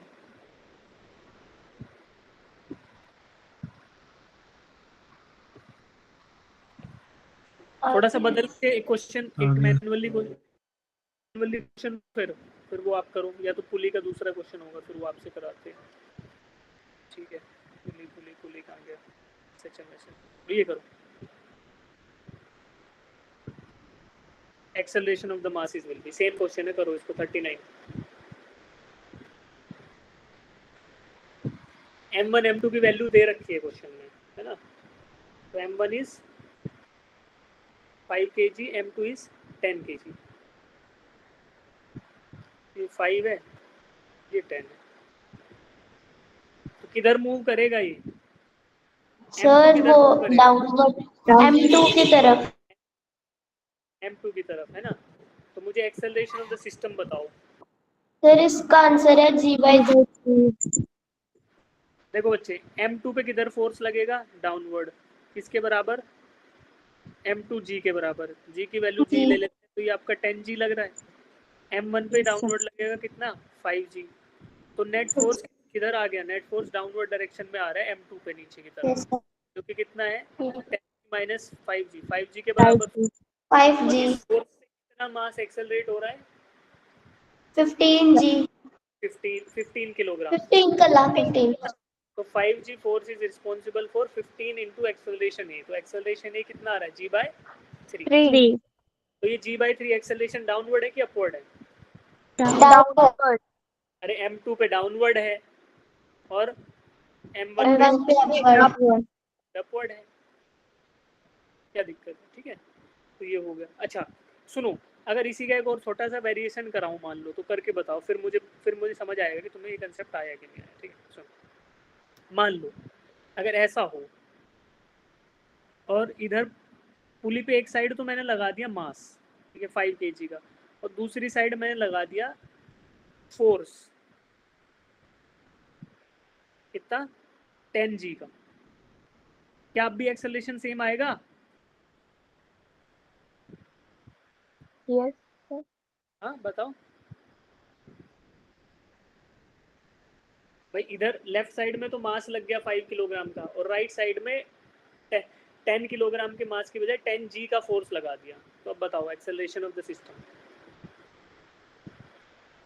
g/2। g/3 आएगा। यस कितने बच्चों को g/3 लग रहा है? अरे अब मास हट गया वहां से, पहले तो मास की वजह से फोर्स आ रहा था, तो अब total mass of the system कितना है? 15 है, 5 है, और 10g force is responsible for accelerating कितना मास? 5g। 5 इंटू ए। तो एक्सेलरेशन कितना आ गया फिर मेरा? g/2 की 2g? 2g से 2g। तो अगर फोर्स रहे और ये है तो समझ आया आपको। ठीक है, पुली के और क्वेश्चन देखें। पुली कहाँ गया रे हमारा पुली? पुली ये तो आपको करा दिया, ये पुली का ही क्वेश्चन था। ठीक है, ये पहले भी करा दिया था ना मैंने शायद क्लास में, डाउट ग्रुप में तो पूछा था, दूसरे बैच में करा दिया था शायद, B09 में करा दिया था मैंने, तभी उन्होंने पूछा मुझसे। कोफिशिएंट हो गया, ये हो गया। अरे बहुत प्यारे से क्वेश्चन थे उसमें क्लास स्लाइड्स में। इसके अलावा इसके बाद ना आपको इलेक्ट्रो उसका पूछ लेता हूँ मैं थोड़ी देर, क्या बोलते हैं, करंट इलेक्ट्रिसिटी के क्वेश्चंस। ठीक है, पुली का अगर क्वेश्चन में अगर आपको एक और क्वेश्चन कराऊँ जो मैंने पहले कराया है, पुली का थोड़ा रिवीजन करा देता हूँ, ठीक है बच्चे? Yes sir. समझ ध्यान से सुनो बेटा। पुली में क्या क्या अजम्पशंस होते हैं, पहले तो मैं आपको वो बता देता हूँ, फटाफट से सुनो ताकि हम जो इक्वेशंस यूज करते हैं क्यों वो कामयाब होती हैं। ये रिजिड सपोर्ट है बच्चा, इस पे यस ऐसे आया, एक पुली लग गया। पुली हमारा क्या होता है? मासलेस होता है, ठीक है? मासलेस मासलेस इसलिए होता है क्योंकि इसका मोमेंट ऑफ इनर्शिया हम जीरो मान के चलते हैं। अगर इसमें मास होगा तो अगर पुली रोटेट होगा तो उसका M R square moment of inertia भी लेना पड़ेगा ना, तो मास जीरो पुली का, इसलिए फिर ये कोई रेजिस्टेंस ऑफर नहीं करेगा, ठीक है? फ्रिक्शनलेस, जिस पॉइंट पे हिंज हो रखा है, जिस पॉइंट पे हिंज्ड है ये पुली, उस पॉइंट पर, जैसे यहाँ पर हिंज्ड है ना ये पुली, तो उस पॉइंट पर क्या है? फ्रिक्शन नहीं है। फ्रिक्शन होगा तो उसको रोटेशन में दिक्कत आएगी, है ना? तो फ्रिक्शन हम जीरो मान लेते हैं, ठीक है? उसके बाद स्ट्रिंग है। स्ट्रिंग का मतलब एजम्पशन क्या होता है कि स्ट्रिंग की लेंथ नहीं बदल सकती। String is inextensible as well as string is massless. String क्या होगा? इनएक्सटेंसिबल होगा और मासलेस होगा। लेंथ नहीं बदलेगी क्योंकि वेलोसिटीज और एक्सेलरेशन नहीं तो बदल जाएंगी, और मासलेस होगा क्योंकि अगर मासलेस नहीं हुआ तो फिर उसको एक्सेलरेट डी एक्सेलरेट कराने में वेलोसिटीज तो हमारी वैल्यूज गलत आएंगी जो हम कैलकुलेट करते हैं, इसलिए हमारे अजम्पशन हो गए। अब हम क्या कर सकते हैं, एक इस पे मास लटका दिया, मान लो इधर इस पे मैंने 5 kg का मास लटका दिया। अब इस 5 kg को लिफ्ट करने में, इस 5 kg को लिफ्ट करने के लिए मुझे यहाँ कितना फोर्स लगाना पड़ेगा बताओ? 5 जी इसको लिफ्ट करने के लिए एग्जैक्टली लिफ्ट, थोड़ा थोड़ा लिफ्ट करना है, तो कितना है? 5 kg का अगर मैं ब्लॉक लटका दूं तो क्या ये दोनों बैलेंस हो जाएंगे? Yes, sir. है यस ना? सर। तो मैं बोल दूं कि 5 इंटू जी, 5g के बराबर अगर मैं फोर्स लगाऊंगा तो क्या मैं इसको लिफ्ट कर पाऊंगा? जस्ट अबाउट टू लिफ्ट हो जाएगा ना, यस सर ठीक है? 5g फोर्स से, 5g फोर्स से थोड़ा सा भी ज्यादा लगाए तो ये ऊपर मूव करना स्टार्ट कर देगा। मैं यस सर बोल रहा हूँ, मैं लिमिटिंग वैल्यू को लिखता हूँ कि 5g force is required to lift this block, ठीक है? अच्छा, अगर मुझे इसको एक्सेलरेट भी कराना है तो क्या मुझे फोर्स 5g लगाना पड़ेगा कि उससे ज्यादा फोर्स लगाना पड़ेगा? उससे ज्यादा उससे ज्यादा फोर्स लगाना पड़ेगा, है ना?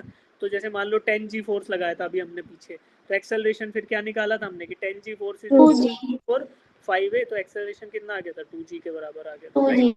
ठीक है। अच्छा, ये सब क्वेश्चन हो रहे हैं फिक्स्ड पुली के लिए। पुली अब पुली मूव नहीं कर रहा, हमारा केवल मासेस मूव कर रहे हैं, ठीक है? अच्छा,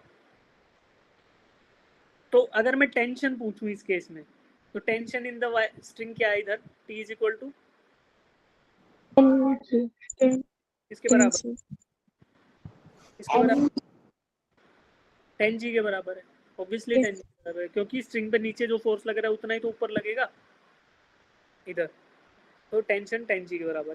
फिर इधर टेंशन कितनी रहेगी बच्चे लेफ्ट साइड में? 10g। लेफ्ट साइड में भी 10g रहेगी क्योंकि स्ट्रिंग पे तो वायर एक ही स्ट्रिंग है ना, तो उस पर फोर्स चेंज नहीं होगा बेटा। 10g उधर से लग रहा है तो इधर से भी रस्सी 10g के फोर्स से ही खींचेगी, ठीक है? अब बोलोगे सर फिर फोर्स कहाँ गया?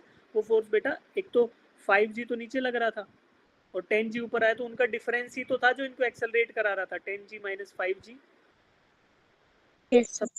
है ना? 10g माइनस 5g इधर आया, तो 5g force is responsible for acceleration, है ना? तो ये हो गया आपका, ओके। अब देखो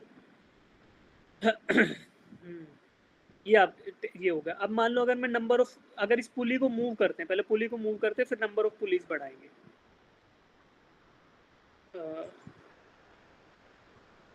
मान लो आपका पुली है ना, फिक्स नहीं करते सर, इसको मूवेबल रखेंगे। एक पुली ड्रॉ करता हूँ मैं,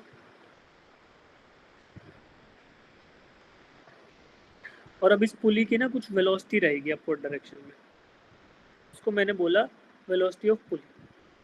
और इसके दोनों एंड के थ्रू जो वायर लटकी हुई है, ये वायर है, इस पे एक ब्लॉक इधर है मान लो m1 मास का, दूसरा ब्लॉक इधर है m2 मास का, ठीक है? m1 की वेलोसिटी मैंने बोल दी कि इट इज v1, m2 की वेलोसिटी मैंने बोल दी इट इज v2, ठीक है बच्चे? तो जो वेलोसिटी ऑफ पुली आएगा, देखो ये दोनों वेलोसिटी अलग अलग हो सकती है, हो सकती है? यस सर बिल्कुल हो सकती है। क्यों? क्योंकि ये रिस्पॉन्सिबल है ना, वीपी की वेलोसिटी ऑफ पुली पे डिपेंड करेगी और मासेस के डिफरेंस पे भी डिपेंड करेगी। लेकिन इस केस में क्या होगा कि वेलोसिटी ऑफ पुली है वो हमेशा क्या रहने वाला है, दोनों साइड में जो स्ट्रिंग्स है ना उनकी वेलोसिटीज का एवरेज रहेगा। So this is the relation between Vp and V1 and V2. तो अगर आपको ऐसे वेलोसिटी v1 दे रखी हो, v2 दे रखा है, तो वेलोसिटी ऑफ पुली निकालना हो तो कैसे करोगे, v1 प्लस v2 बाय 2। दूसरा तरीका क्या हो सकता है, दूसरा सुनो, अगर ये एक्सेलरेशन दे रखा हो, वेलोसिटीज ना दे रखे हो, एक्सेलरेशन दे रखा हो कि भाई a1 इज द एक्सेलरेशन इधर, a2 इज द एक्सेलरेशन इधर, और एक्सेलरेशन ऑफ पुली बता दो, तो फिर वहां पे भी एक्सेलरेशन पुली क्या रहेगा, a1 plus a2 by 2, average of the acceleration on both side of the strings. तो ये आपका एक्सेलरेशन ऑफ पुली रहेगा। इस तरीके से आप रिलेशन निकाल सकते हो, ठीक है। अब पुली मूवेबल था, अब क्या करते हैं, ये तो सिंपल सी बात है, याद रह जाएगी ना कि एवरेज होता है। Yes Amanpreet, yes sir. ठीक है। अब देखो, अब नंबर ऑफ पुली बढ़ाते हैं, ठीक है, ये किया, फिक्स किया, ठीक है। अब मैं क्या कर रहा हूँ बेटा, मैं एक ब्लॉक ले रहा हूँ, ठीक है, एक ब्लॉक लिया मैंने और एक पुली और लगा दिया, ठीक है। इसको भी फिक्स कर देते हैं पुली के ऊपर। अब मैं क्या कर रहा हूँ कि यहाँ पर एक मैंने वायर जोड़ दिया, इधर आया मेरा, इधर से आई वायर, और चलो ये मैंने थोड़ा सा गड़बड़ कर दिया, मैं क्या करता हूँ, इसको हटा देता हूँ, इस वायर हम लगाएंगे नीचे की तरफ, ये वाली, ठीक है, ब्लॉक के नीचे की तरफ,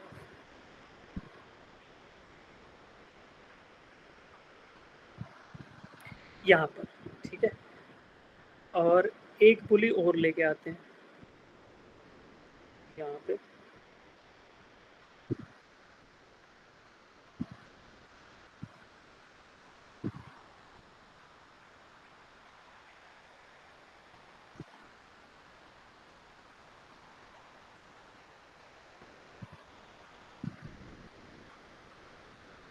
ठीक है।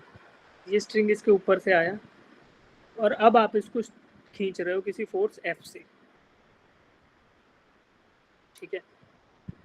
ये फोर्स निकालना है, अगर ये फोर्स निकालना हो, और ये 100 किलोग्राम का ब्लॉक, जी की वैल्यू 10 मीटर पर सेकेंड स्क्वायर, बताओ फोर्स कितना आएगा।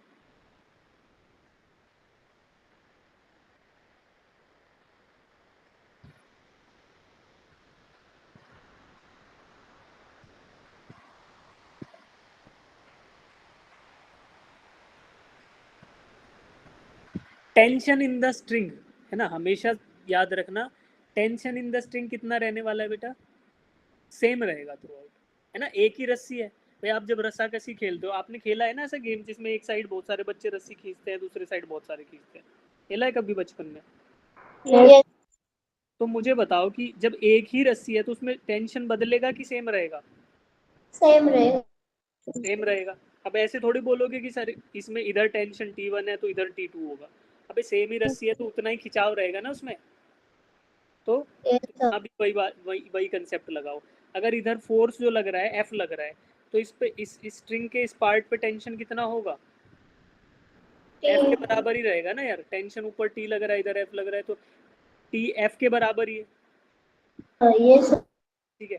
अब मैं बात करूं, फिर इधर कितना लगेगा टेंशन, X के बराबर, F के बराबर, बराबर। इधर कितना टेंशन लगेगा, X के बराबर, तो इधर कितना लगेगा, X के बराबर। ठीक है। तो अब मुझे बताओ कि net upward force on the block due to pulley arrangement कितना है।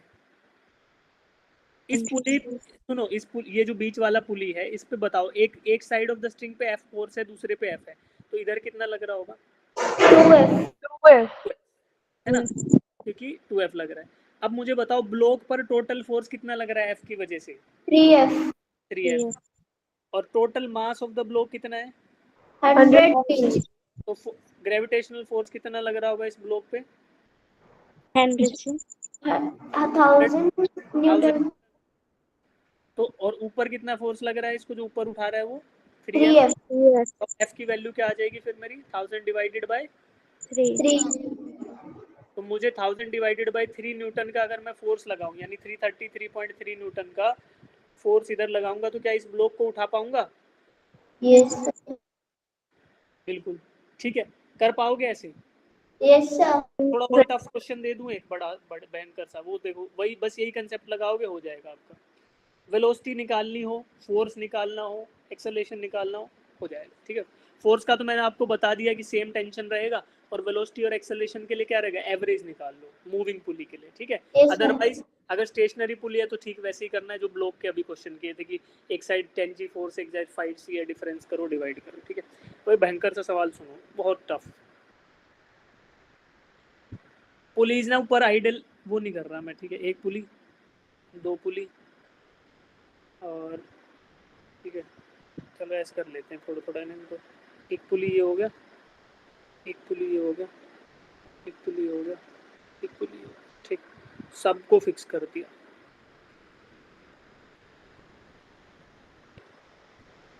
यहाँ से आया, एक वायर आया, इधर आया। ठीक है, सबसे पहले इधर, फिर ये इसके ऊपर से गया।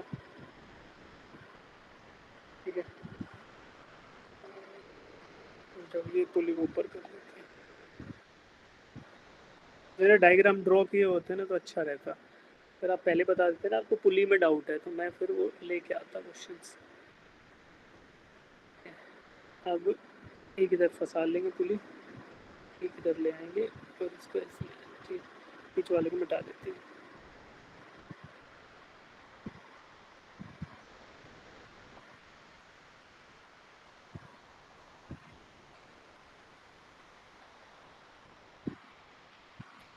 अब करो बच्चे,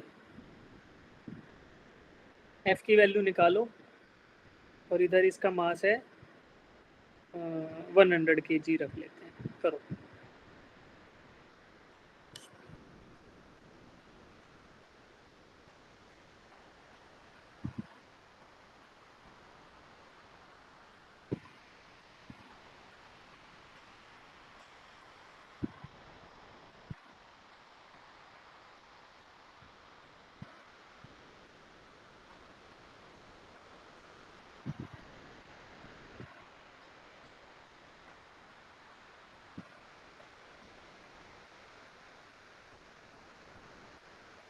सर 200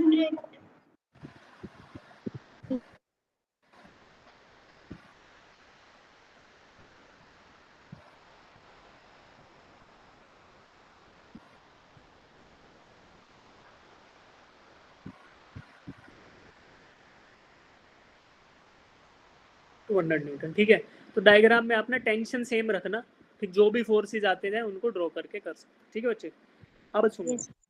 अब है ना एनएलएम इतना हो गया, काफ़ी है। अब एक बार ना Yes, आपने sir. वो देखा, आपको करंट इलेक्ट्रिसिटी का मैं एक बार चेक कर लेता हूँ, आपको आता है कि नहीं। कुछ नहीं आता होगा तो मैं बता देता हूँ। करंट इलेक्ट्रिसिटी इज, इधर नहीं है, एक बार शेयर कर लेता हूँ करंट इलेक्ट्रिसिटी में, एक सेकंड लगना है।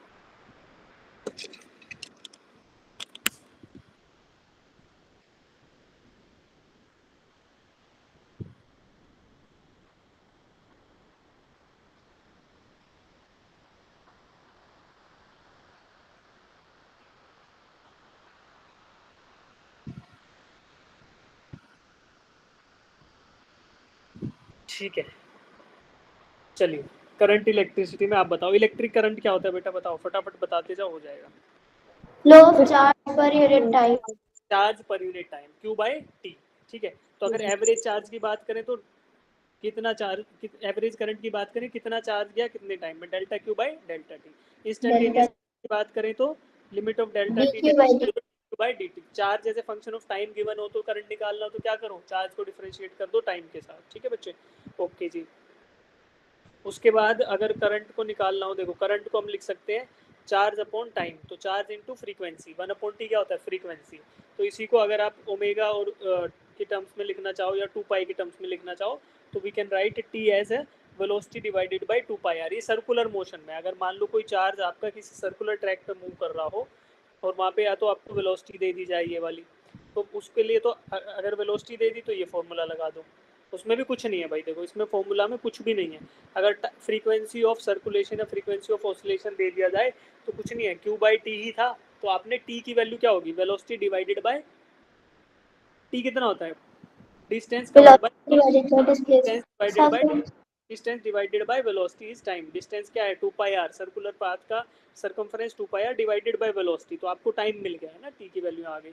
अगर ओमेगा के टर्म्स में निकालना तो ओमेगा अपॉन 2 पाई, ओमेगा अपॉन 2 पाई, या 2 पाई अपॉन ओमेगा होता है टाइम, तो 2 पाई अपॉन ओमेगा, ठीक है। Because omega is nothing but 2 pi F, new 2 pi F या 2 पाई न्यू या फिर 2 पाई बाई टी, ये होता है, ठीक है। तो आप इस फॉर्मूला से कर सकते हैं। फिर करंट डेंसिटी क्या होता है, current density is current charge divided, current divided by, उसके बाद ये सब ड्रिफ्ट वेलोसिटी वगैरह ठीक है, ओके। उसके बाद ohm's law, ohm's law V is equal to I R, to I R, okay. Resistance is equal to rho L by A, ठीक है। उसके बाद टेम्परेचर वेरिएशन ऑफ रेजिस्टेंस ये हो गया, इसका तो आपको पता होगा कि R is equal to yes sir, R naught 1 plus alpha theta. Alpha R naught delta T, ठीक है। तो ये हो गया फॉर्मूला। उसके बाद टेम्परेचर वेरिएशन, ठीक है। कलर कोडिंग आ रही है, कलर कोडिंग के अलावा सीरीज में अगर रजिस्टर्स होंगे, रजिस्टर्स इन सीरीज होंगे तो क्या होगा, resistance will simply be added, current सभी के अंदर सेम रहेगा, करंट थ्रू आउट सेम रहेगा। वोल्टेज ड्रॉप अगर सबका ऐड कर दोगे तो total voltage provided by the battery, voltages will also be in the ratios of resistance। ऐसा क्यों होगा बच्चे, क्योंकि ओम्स लॉ में बोलता है V is equal to IR। तो जब सब में IR, जैसे V1 I R1 होगा, V2 I R2 होगा, V3 I R3 होगा, ऐसा क्यों हो रहा है, बिकॉज करंट इज सेम। तो मैं बोल सकता हूँ V1 directly proportional to R1, V2 directly proportional to R2, V3 directly proportional to R3। तो इसी बात को इकट्ठा लिख सकते हैं, V1 is to V2 is to V3 is equal to R1 is to R2 is to R3, ठीक है बच्चे, ये होगा। उसके बाद पावर फॉर्मूला, पावर का आई स्क्वायर आर या फिर वी आई या फिर वी स्क्वायर बाई आर, तीन फॉर्मूले होंगे इसके, वो आपको पता होंगे। रेजिस्टर्स इन पैरेलल, पैरेलल में होंगे तो क्या होता है, वोल्टेज सेम होती है, वोल्टेज करंट डिवाइड होता है इन इनवर्स प्रोपोर्शंस ऑफ रेजिस्टेंस। जिस पाथ में रेजिस्टेंस ज्यादा होगा उसमें करंट कम होगा। कम रहेगा, जिसमें जहाँ रेजिस्टेंस ज्यादा फेस करना पड़ेगा इलेक्ट्रॉन्स को, उधर कम नंबर ऑफ इलेक्ट्रॉन्स फ्लो करेंगे या करंट कम फ्लो करेगा उस रास्ते में से, ठीक है। उसके बाद हम आगे बढ़ते हैं। Total current in the circuit is equal to I1 plus I2 plus I3। तो सभी इंडिविजुअल रजिस्टर के थ्रू जो करंट जा रहा है उनको ऐड कर दो तो टोटल करंट आपको मिल गया, राइट। उसके बाद ये हो गया। फिर सेल के अंदर, सेल की बात करी थी हमने, सेल में क्या होता है, EMF, electromotive force. Electromotive force क्या होता है, work done per unit charge, ठीक है। इसका हमें ज्यादा कंसेप्ट यूज नहीं होता, work done per unit charge, but the important formula is कि I is equal to E upon R plus R. यहाँ पे R is the external resistance और स्मॉल r क्या होता है, internal resistance of the cell, internal resistance of the cell. ये question आते हैं ना आपको, parallel series of the cell, ये सब आता है कि नहीं आता? यस प्रशांत सर ने भी रिवाइज करा दिया अब तो आपको, हाँ ठीक है। अब देखो सेल की ना तीन कंडीशन होंगी, एक तो ओपन टर्मिनल, अगर ओपन सर्किट होगा तो क्या होगा, जो EMF होगा उसके टर्मिनल के अक्रॉस, करंट जीरो होगा सर्किट में, और रेजिस्टेंस जो है क्या होगा, इन्फिनिटी। रेजिस्टेंस क्या होगा, इन्फिनिटी, अनडिटरमाइंड होगा रेजिस्टेंस की, कुछ भी रेजिस्टेंस नहीं है, करंट जीरो है, ठीक है। अब अगर सर्किट क्लोज होगा तो दो condition, during the discharge of cell, अगर सेल डिस्चार्ज हो रहा है तो voltage available across the terminal कम रहेगा EMF से कि ज़्यादा रहेगा, बताओ। जब सेल डिस्चार्ज हो रहा है तो कम रहेगा, क्योंकि एक्सटर्नल रेजिस्टेंस ऐड कर दिया आपने, एक्सटर्नल फाइनाइट रेजिस्टेंस ऐड कर दिया, उसकी वजह से cell is in discharge condition, discharge हो रहा है। तो V is equal to EMF minus internal drop, V is equal to EMF minus internal drop. और ये आपका ड्यूरिंग चार्जिंग, चार्जिंग क्या होगा, चार्जिंग करोगे तो वोल्टेज जो आपको प्रोवाइड करना पड़ेगा वो EMF प्लस एक्सटर्नल पर प्लस इंटरनल लॉसेस के बराबर, EMF प्लस इंटरनल लॉसेस के बराबर वोल्टेज आपको मिनिमम प्रोवाइड करना पड़ेगा। ऐसा क्वेश्चन मैंने आपको चार्जिंग ऑफ द बैटरी का भी कराया था, जहाँ पे आपने बोला था कि सर 2.5 वोल्ट मिनिमम देना पड़ेगा ताकि ये चार्ज होगी बैटरी, ठीक है। शॉर्ट सर्किट हो जाएगा तो voltage across the terminal zero, current EMF by R internal resistance के बराबर, रेजिस्टेंस जीरो हो जाएगा, ठीक है। फिर किरचॉफ्स के दो लॉ, फर्स्ट लॉ क्या बोलता है कि अगर किसी जंक्शन पे करंट का समेशन करोगे तो जीरो आएगा, यानी कि influx of the charge is equal to efflux, जितना करंट इनपुट पे आएगा उतना एग्जिट कर जाएगा किसी भी जंक्शन पे। सेकंड लॉ है कि किसी भी लूप में, सर्किट में कोई लूप बन रहा है तो उधर उस लूप पे अगर आप घूम कर वापस सेम पॉइंट पे आ गए तो वोल्टेज का जो समेशन होगा वो क्या होगा, जीरो हो जाएगा, दैट इज केवीएल। ओके, ये पावर था आई स्क्वायर आर का formula V square by R, ये मैं आपको बता चुका हूँ। मैक्सिमम पावर ट्रांसफर थ्योरम जो होगी, पी मैक्स क्या होता है, आई स्क्वायर आर होता है, तो इसमें वैल्यूज डालो। मैक्सिमम करंट क्या होगा, E by R plus R, इसकी वैल्यूज रख दो, तो इसमें जब करते हो तो मैक्सिमम जो पावर आएगा वो आएगा E square E M F का स्क्वायर अपॉन 4r किसी भी सेल के लिए, ठीक है। तो उसके बाद बल्ब या हीटर्स की अगर बात करें, अगर बल्ब या हीटर्स, बल्ब हो या हीटर्स हो, पैरेलल में जुड़े होंगे, इसको ध्यान से सुनो, अगर बल्ब या हीटर्स पैरेलल में जुड़े होंगे, ठीक है, पैरेलल में जुड़े होंगे तो क्या होगा, टोटल पावर कंज्यूम्ड कितना होगा बच्चे, P1 plus P2 plus P3 plus P4। अगर ये पावर रेटिंग है, मान लो देखो, अगर आपके एक बल्ब है 100 वाट का, दूसरा बल्ब है 60 वाट का, तीसरा बल्ब है 40 वाट का, अब ये कैसे जुड़े हैं, पैरेलल की सीरीज, पैरेलल पैरेलल में जुड़े हुए हैं, ठीक है। तो पैरेलल में जुड़े हुए हैं, तो अब मुझे बताओ टोटल पावर कंजम्पशन कितना हो रहा है, 100 प्लस 60 प्लस 40 200 200 क्यों, क्योंकि सभी को वोल्टेज पूरा मिल रहा है, जितना वोल्टेज आपका रेटिंग है, मान लो V वोल्ट पे रेटेड थे सारे बल्ब, तो सबको V मिल रहा है, राइट। तो पावर कंजम्पशन क्या होगा, समेशन ऑफ ऑल द, है ना, तो P1 plus P2 plus P3, क्यों, क्योंकि ये पैरेलल में जुड़े हैं, वोल्टेज सबको बराबर मिल रहा है। n identical bulbs are connected in parallel, तो n इंटू P हो जाएगा, तो वही है कि P1 plus P2 plus P3 n times, तो n हो गया।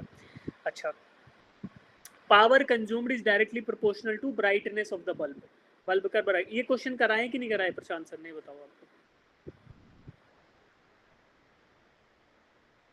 करवाए सर, एक दो करवाए। 2 क्वेश्चन कराए हैं, चलो सुन लो, कोई नहीं, एक बार कंसेप्ट सुन लो, ठीक है। Power consumed is directly proportional to brightness, क्यों, क्योंकि जितना इनपुट पे पावर जाएगा, बल्ब को क्या करना है, सारे को उसको इल्यूमिनेशन में कन्वर्ट करना है, तो जितने पावर कंज्यूम कर रहा है बल्ब उतना ही ज्यादा ब्राइट वो ग्लो करेगा, ठीक है। अब देखो, power is directly proportional to current and it is inversely proportional to resistance. In parallel combination, bulb of greater wattage will give more brighter light, ठीक है, and more current will pass through it. जिसकी ज़्यादा voltage होगी वो ज़्यादा bright light produce करेगा और उसमें से ज़्यादा करंट फ्लो करेगा, ठीक है। किस केस में, जब पैरेलल में कनेक्टेड है। तो देखो, पैरेलल में कनेक्टेड है तो voltage available to each of the bulb is equal, दो सभी के अक्रॉस सेम वोल्टेज ड्रॉप हो रहा है, राइट। अब 100 वाट का जो बल्ब है उसका रेजिस्टेंस मिनिमम होगा कि मैक्सिमम होगा, इनमें से मिनिमम मिनिमम होगा, है ना भाई, वोल्टेज इसका रेजिस्टेंस मिनिमम होगा तभी तो करंट मैक्सिमम होगा ना, और करंट पे ही डिपेंड कर रहा है, power is I square R, sorry V square by, क्या बोल रहे थे, power consumed is V square by, इस केस में क्या होगा कि वोल्टेज अवेलेबल है ना, तो वोल्टेज के कंपैरिजन में वी स्क्वायर बाय आर, जिसका रेजिस्टेंस मिनिमम होगा उसी की पावर ज्यादा होगी ना, तो रेजिस्टेंस मिनिमम किसका होगा, 100 वाट वाले का, उससे ज्यादा 60 वाट का, उससे ज्यादा 40 वाट का, तो जिसका रेजिस्टेंस ज्यादा वो पावर कंजम्पशन क्या करेगा, कम करेगा, ठीक है, पैरेलल। जिसकी वोल्टेज सबसे ज्यादा उसका ब्राइटनेस सबसे ज्यादा, किस केस में, पैरेलल के केस में, ठीक है। अब सीरीज में देखो, total power consumed is equal to 1 upon power, अब ये बल्ब अगर सीरीज में जुड़े हो, मान लो आपके 3 बल्ब थे 100 वाट, ठीक है, तो ये ऐसे जुड़ गए, 100 वाट का, उसके बाद 60 वाट, उसके बाद 40 वाट, 3 बल्ब जुड़ गए, एक बैटरी जोड़ दी। अब इस केस में क्या हो रहा है, total power consumed is equal to 1 upon P1 plus 1 upon P2 plus 1 upon P3, इससे आप कैलकुलेट कर सकते हो, राइट। अगर आइडेंटिकल होंगे तो P बाई N, है ना, जैसे मान लो 100 वाट का एक बल्ब था, 3 100 वाट के बल्ब आपने जोड़ दिए, तो टोटल पावर कंजम्पशन कितना आ गया, 100 डिवाइडेड बाई 3, 3 बल्ब जुड़े रहेंगे उसके बावजूद भी 33 वाट कंज्यूम होगा, क्यों, क्योंकि रेजिस्टेंस बढ़ गया बच्चे, है ना, जैसे इसका रेजिस्टेंस मान लो R था, तो 3 बल्ब आ गए तो 3 टाइम्स रेजिस्टेंस हो गया, तो power consumption will become 1/3, right. अच्छा, in series combination bulb of lesser wattage will give more brightness, जो सीरीज कॉम्बिनेशन होगा उसमें जिस बल्ब की वोल्टेज मिनिमम होगी, जिसकी वोल्टेज मिनिमम होगी वो ज़्यादा ब्राइट जलेगा, ठीक है। Light and power delivered appear across it will be more, power consumed या power delivered to the bulb of less voltage will be maximum in the series connection. तो इसमें से 100, 60 और 40 में से सीरीज कनेक्शन में सबसे ब्राइट कौन सा जलेगा इस कंडीशन में? 40 वाला। 40 वाला, ठीक है। जैसे जुड़े हुए हैं ना सीरीज में, तो 40 वाला आपका मैक्सिमम पावर कंज्यूम करेगा, ठीक है बच्चे। सर बट क्यों? इसमें तो डायरेक्टली प्रोपोर्शनल है ना, क्या? इसमें तो डायरेक्टली प्रोपोर्शनल है ना।